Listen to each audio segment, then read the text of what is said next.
అందరికీ praise the lord friends. దేవుడు క్రైస్తవ్యంలోకి వచ్చిన ప్రతి ఒక్కరిని కూడా విడిచిపెట్టే దేవుడు కాదు. ఈరోజు మాటిచ్చి రేపు మరిచిపోయి ఎల్లుండి వదిలేసే దేవుడు కాదు.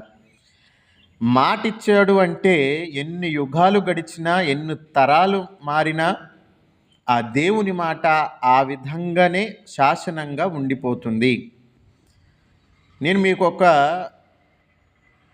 వచనాన్ని చూపిస్తాను.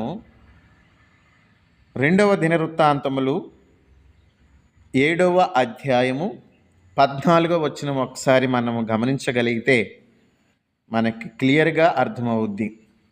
నా పేరు పెట్టబడిన నా జనులు తమ్మును తాము తగ్గించుకొని ప్రార్థన చేసి నన్ను వెదకి తమ చెడు మార్గములను విడిచిన ఎడల ఆకాశము నుండి నేను వారి ప్రార్థనను విని వారి పాపమును క్షమించి వారి దేశమును స్వస్థపరచుదును.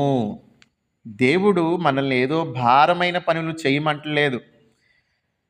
దేవునిని విశ్వసించి మన చెడు తత్వాన్ని వదిలివేసి దేవుని దగ్గర యథార్థముగా నిర్మలమైన మనసులను మార్చుకొని దేవుని దగ్గర ప్రవర్తించగలిగితే ఆకాశమందున్న దేవుడు మన ప్రార్థనను ఆలకించి మనల్ని స్వస్థపరిచి మనలను పరిశుద్ధులుగా తీర్చి మన దేశాన్ని మనకు స్వస్థపరుస్తాను అంటున్నాడు. మనకి ఇస్తాను, స్థిరపరుస్తాను, మీకు ఇస్తాను అంటున్నాడు అని మాట ఇచ్చిన దేవుడు.